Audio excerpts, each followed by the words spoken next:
salue le peuple de Dieu au nom de Jésus. C'est comme si le peuple est fatigué ce matin. C'est la fête d'hier. Nous avons vécu un très bon mariage hier. Amen. Le Seigneur a visité son église. Si tous les dimanches l'église était pleine, dedans, dehors, comme hier là, vraiment.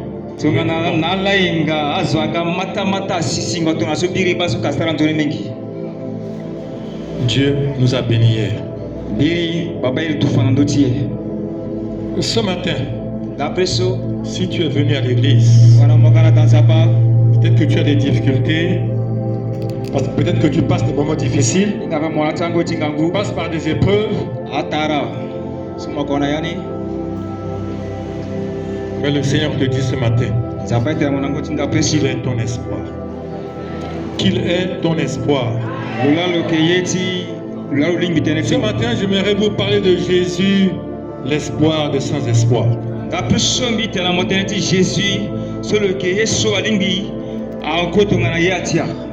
L'espoir des temps sans espoir. Par l'histoire d'un homme qui était sans espoir, qui était exclu de la société. On ne le considérait plus. Pour lui, c'était fini. Mais lui-même, il n'attendait rien. Parce que sa vie était complètement pourrie. Et un jour, il va rencontrer Jésus. Et tout va changer. Amen. Ce matin, si tu es dans cet état où tu espérais avoir des choses, mais les choses n'arrivent pas, tu vis des moments difficiles, tu traverses des difficultés, des épreuves, tu ne sais pas comment t'en sortir. Jésus reste le seul espoir. Amen. Nous allons lire un passage dans le livre de Marc, chapitre 5. Cet épisode qui vient juste après la tempête apaisée. Quand Jésus était avec ses disciples et traversait la mer la nuit, il y a eu une grande tempête. Et les disciples commençaient à s'inquiéter dans la barque.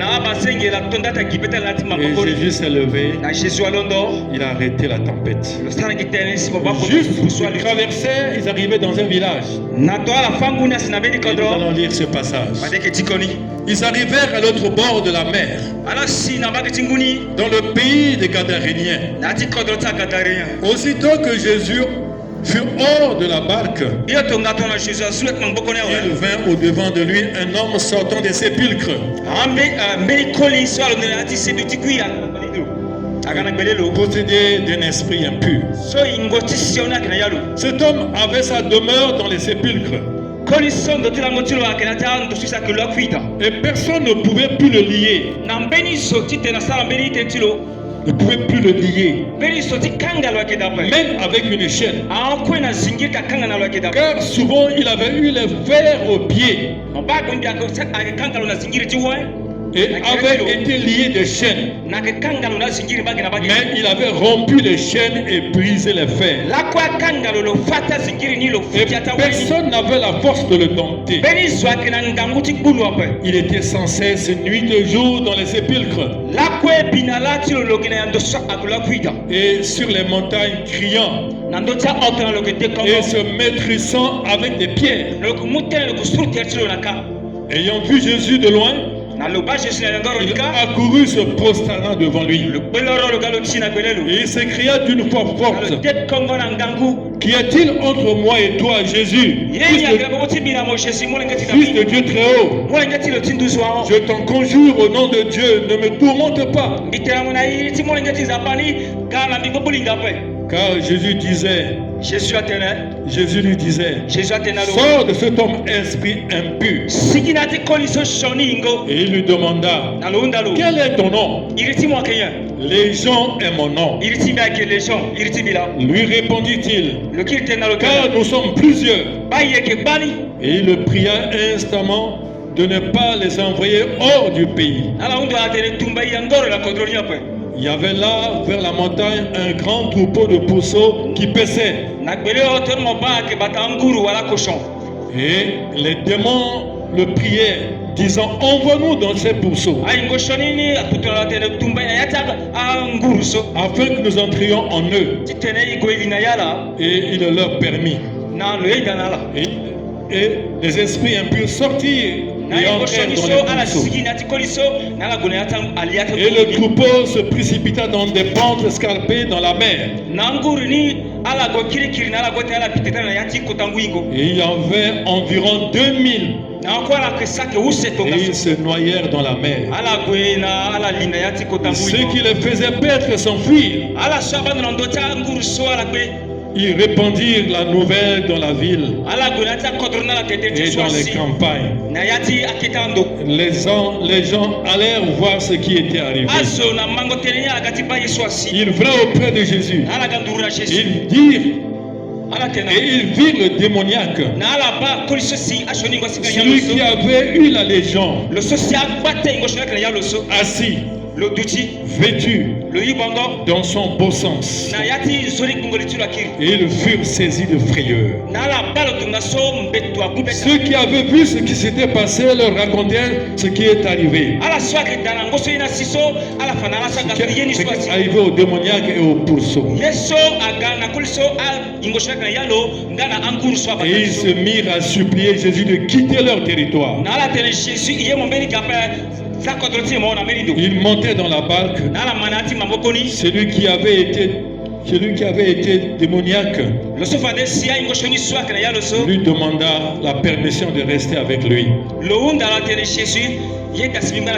Et Jésus ne lui permit pas. Mais il lui dit, va dans ta maison, vers les tiens, et raconte-leur tout ce que le Seigneur t'a fait. Et comment il a eu pitié de toi. Il s'en alla, il se mit à publier dans la Décapole tout ce que Jésus avait fait. Tout ce que Jésus avait fait pour lui. Et tous furent dans l'étonnement. Voilà l'histoire d'un homme. Un homme qui est fou. Fou, on a dit qu'il est possédé par des démons.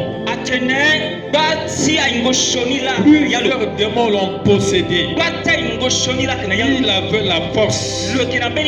Personne ne pouvait le maintenir. Mais s'il arrive à le maintenir, il lui mettait des fers aux pieds, enchaîné. Mais il brisait ses chaînes. Il allait dormir dans les sépulcres. Donc dans les sépulcres, c'est là où il dormait. Nous savons tous que dans les villages, les cimetières, les sépulcres qu'on appelle les cimetières aujourd'hui, sont hors du village. Soit à l'entrée du village, soit à la sortie du village. Parce que les gens sont morts, on les sépare. Mais dans nos villages ici en Centrafrique, quelquefois dans certains villages, quelqu'un meurt, on l'enterre dans la concession. Mais chez les Juifs entre-temps, les cimetières étaient hors de la ville. Et quand Jésus traversait la mer, il était dans la barque. Et maintenant il est arrivé au bord. Il est sorti de la barque. En sortant de la barque, il se croise avec un fou qui est possédé de plusieurs démons. Et ce fou demandait à Jésus de pouvoir l'aider. Voilà, le verset 2 nous dit ici. Aussitôt Jésus fut hors de la barque et le fou vient il vint au devant de lui un homme sortant des sépulcres, possédé d'un esprit impur. Cet homme avait sa demeure dans les sépulcres. Là où il dort, c'est seulement dans les cimetières, parce que c'est un homme qui ne peut plus vivre avec les gens, parce qu'il est possédé par les démons, par les esprits impurs. On dit car souvent il avait eu des fers aux pieds. On mettait des fers aux pieds, on l'enchaînait, mais il brisait souvent ses chaînes et personne ne pouvait le dompter. Amen. Mais quand Jésus arrive, c'est cet homme qui vient vers Jésus. Le pouvoir de Jésus l'attire vers lui. Il sait que même les esprits impurs qui étaient en lui savaient qu'il y a un pouvoir au-dessus de leur pouvoir qui arrivait.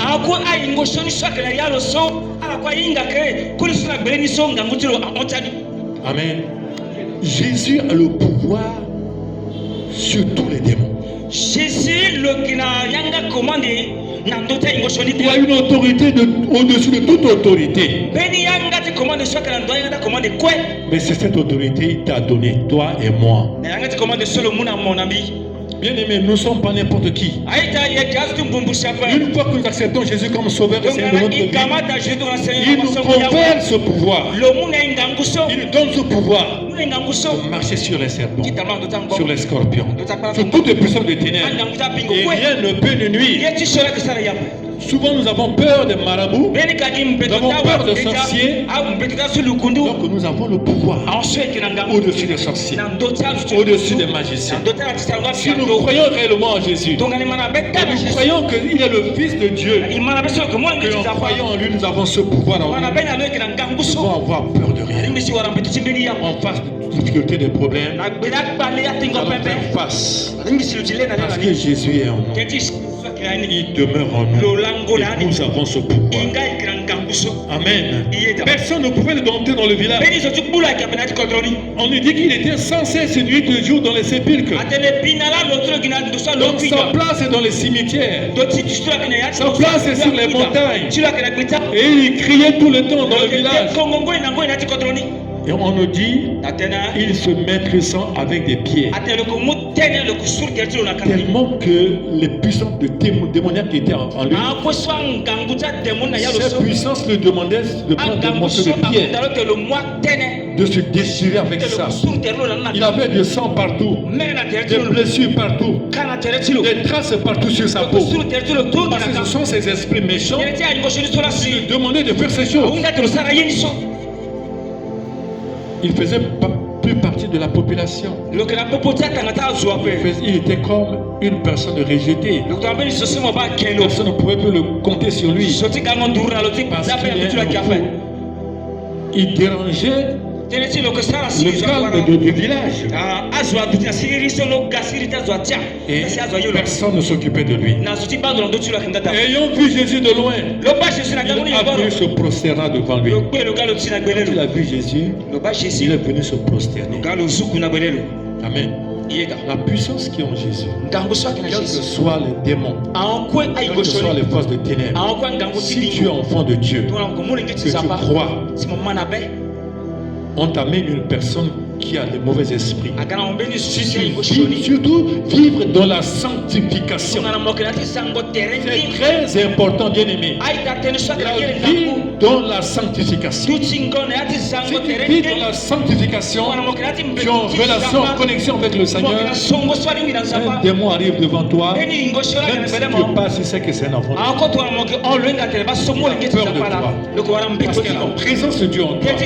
La puissance et le pouvoir de Dieu en toi. Il ne peut pas s'approcher de toi. Quel que soit les démons qu'on va t'amener, tu vas les chasser. Il a vu Jésus s'est prosterné devant. Il s'écria d'une voix forte: qu'y a-t-il entre toi et moi, Jésus, Fils de Dieu très haut? Je t'en conjure au nom de Dieu, ne me tourmente pas. C'est que Jésus est un enfant de Dieu. Fils de Dieu.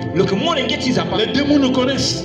Les démons nous connaissent. Si nous vivons dans la sanctification, les démons nous connaissent. Ils connaissent l'autorité que sur notre vie, le pouvoir que nous avons dans le nom de Jésus. Ils savent tout ça. Si nous vivons dans la sanctification, quand il a vu Jésus, il s'est tout de suite dit que ça, le gars là, il est plus puissant. Et il commence à crier. Il sait que Jésus va les chasser. Il dit à Jésus, ne me tourmente pas. Verset 8 nous dit, Jésus lui disant, sors de cet homme esprit impur. Jésus va commander à cet esprit maintenant de sortir de cet homme. Et il lui demanda, Jésus lui demande, quel est ton nom? Il dit, Légion est mon nom. Dans l'armée, quand on parle de légion, c'est un groupe de 6 000 à 6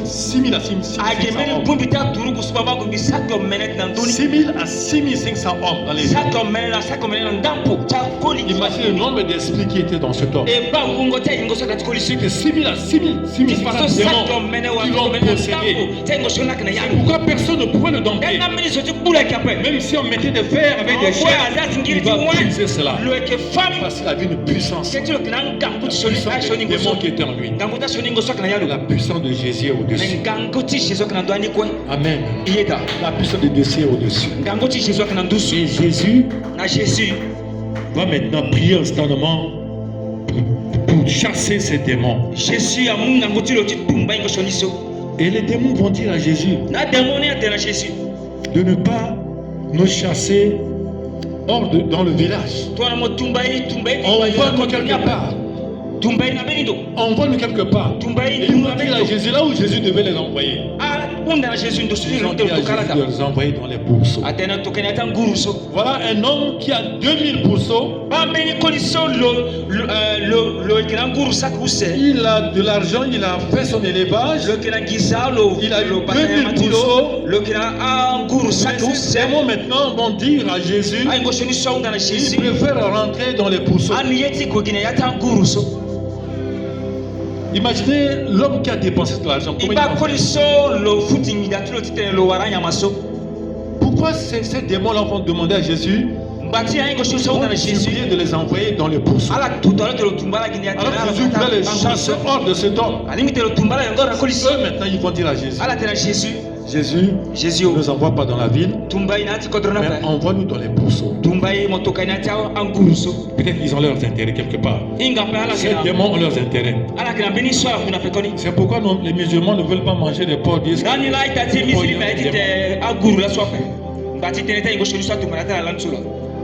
Mais ces pourceaux, bien que les démons entrent dans ces pourceaux-là, ils sont allés se jeter dans la mer.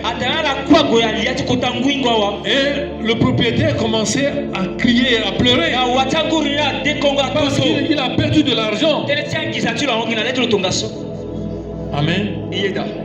Mais voilà que pour ce gars qui a élevé les pourceaux, ce qui est important pour lui, ce sont les pourceaux.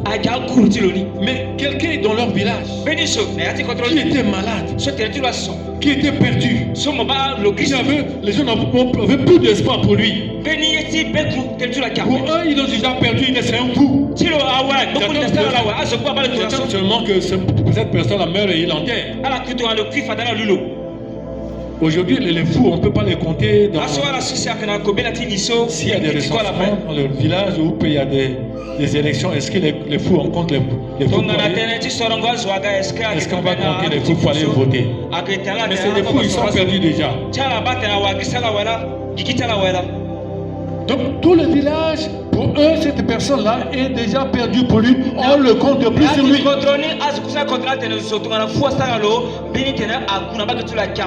Mais ce gars va pleurer à cause de ses pourceaux. Et pourtant, Jésus est arrivé. Jésus a sauvé cette personne. Jésus a apporté la délivrance. La personne qu'ils ont perdue déjà a retrouvé son bon sens. Mais pour lui, ce n'était pas son problème. Son problème, c'était ses pourceaux. Il a perdu. C'est ce qui se passe souvent. Peut-être dans nos familles.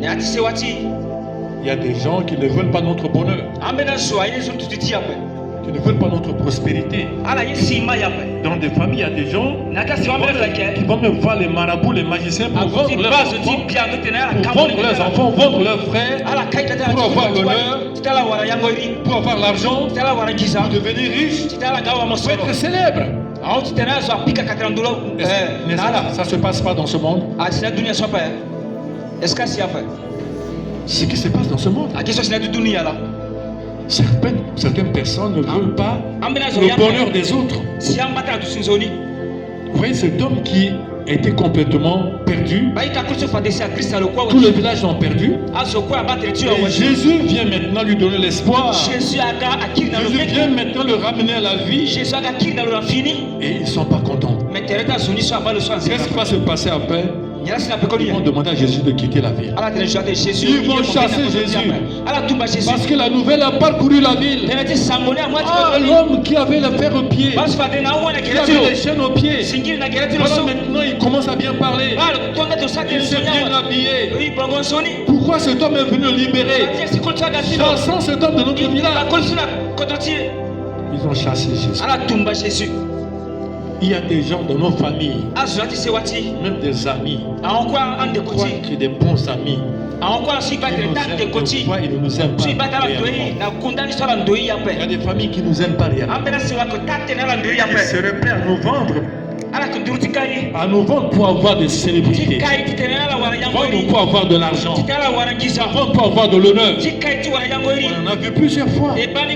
Des gens qui sont tombés fous dans la famille. Il y a des gens de fois qui meurent dans la famille. Quelqu'un dans la famille veut devenir célèbre, va avoir de l'argent, de la magie. Il va tuer l'autre. Il va empoisonner l'autre. Là, celui-là devient fou. Celui-là devient folle. Il a l'honneur, il a la sécurité. Voilà ce qui est arrivé pour cet homme.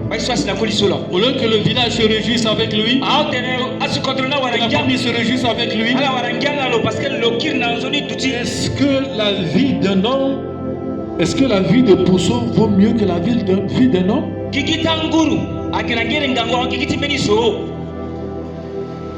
Hein, je vous demande. La vie d'un pauvre vaut mieux que la vie d'un homme. Alors qu'il devait se réjouir avec la famille, avec tous les gens de la joie. Parce que quelqu'un qu'on avait perdu, on n'avait plus d'espoir pour lui. Pour lui, c'était fini. Voilà, maintenant que Jésus vient, donne l'espoir. Les gens ne veulent pas cet espoir. Bien aimé, il y a des gens autour de nous, dans nos familles, des amis. Nous pensons qu'ils nous aiment. Des fois, ils ne veulent pas de notre bien. Ils ne veulent pas de notre bonheur. Diana, faisons très attention.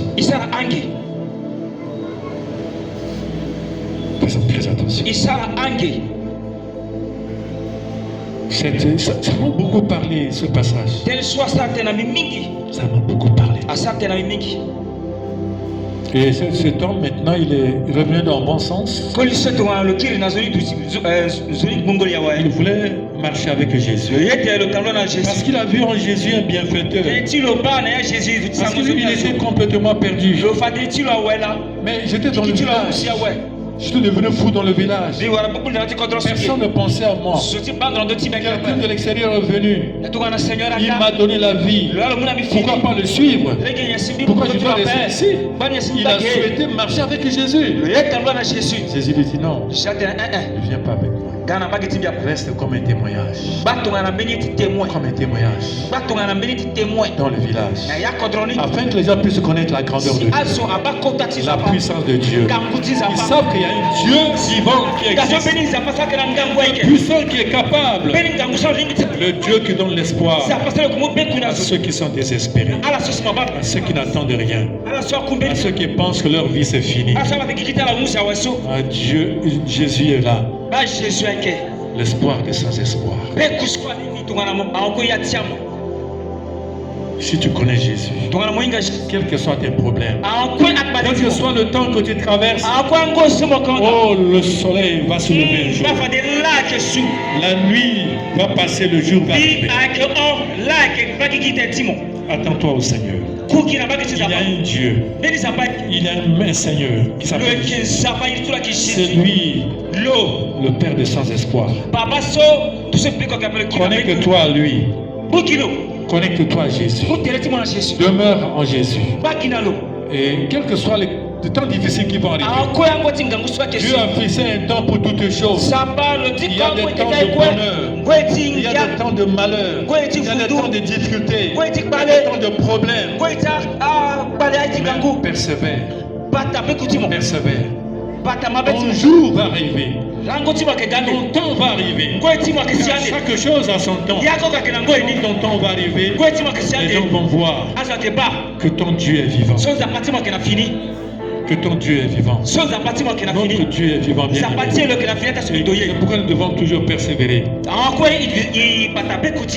Et cet homme, il est allé partout commencer à parler de Jésus, parler de bienfaits de Dieu dans sa vie. Et les gens étaient étonnés.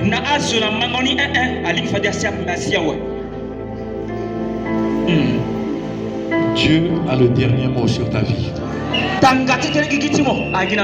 Dieu a le dernier mot. Ce n'est pas un parent. Ce n'est pas un ami. Ce n'est pas le marabout.